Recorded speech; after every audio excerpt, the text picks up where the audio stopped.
I won't be long. I guess you are tired, but we want to thank you for availing yourselves for this critical and very crucial task and assessment.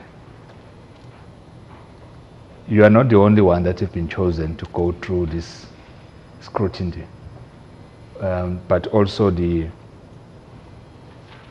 trainers and managers will follow, and promoters. But I want just to explain why are we doing this.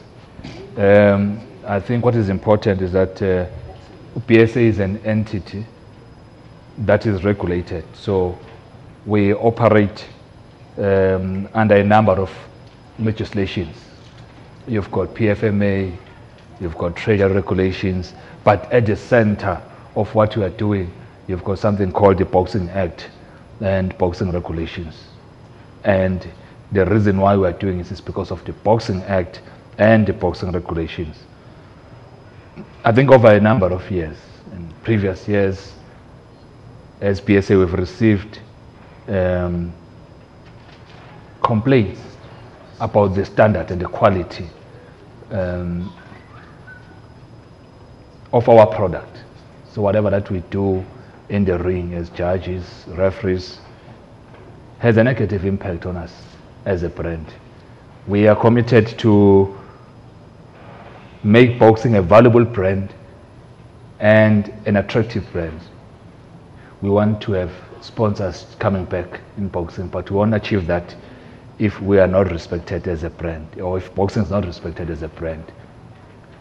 So, a number of errors committed by judges in the ring, complaints in relation to the work done by the promoters, the poor quality, contravention of boxing regulations, and the code of conduct made us to say, by the way, we've got a clause in the Boxing Act, we've got regulations which are clear that anyone who wants to be our licensee must be assessed. So you have to earn your license, you must earn your license. So we're moving away from the old tradition of just applying and then you will apply and then the Department of Technology will collate the information and submit to a board. So this time around we are saying, especially these three categories which are very crucial, your trainers and managers, promoters and ring officials. So these three categories needs to be assessed, and that's what we are doing today. People have been asking me whether there will be people who there will be what you call competent and not competent. Yes. So some of you, I'm sure you've written a test. So the independent team will just evaluate. There are some who will be declared competent. There are some who will be declared not competent. And what happens to those who are not declared, who are declared not competent? So we'll give you a second chance around the month of May, because it's an assessment. So as clinical, we're not just doing it for the sake of, it's not a tick box exercise. So we are expected, the training manual that was utilized yesterday, you are expected to know it by head. As a person responsible for a life of a boxer, as a referee, once a boxer is in a ring, you are responsible for his life if you are a referee. And a judge, the results rest on you. So the Back to Basics team will go through your assessment and then recommend to the board who must be given the license and who must not be given the license. As I said, those who won't be successful will be given a chance again around the month of May. So, as I said again, we want to make sure going forward. I think when I was joining, I heard Director Farush talking about grading.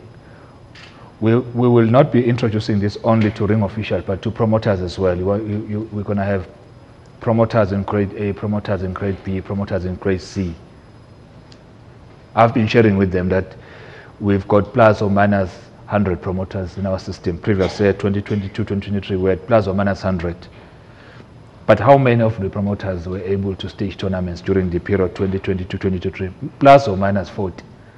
The remaining 44 years, which means we've got 56 promoters who did not do anything. So why should we give them licenses again this year? So that's what I'm trying to deal with. I want to make sure that it's about quality now, not quantity. Someone was also saying to me, we make revenue, we generate a lot of revenue through the approval and issuing of licenses. I said yes, but what has that done to the name of boxing in the previous years?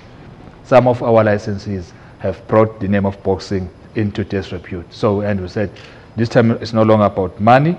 If we want money, we have to draw a business case, approach different structures, private sector, our department, the parent department, but we will not compromise the quality of our product just because we are interested in selling licenses. We are no longer doing that.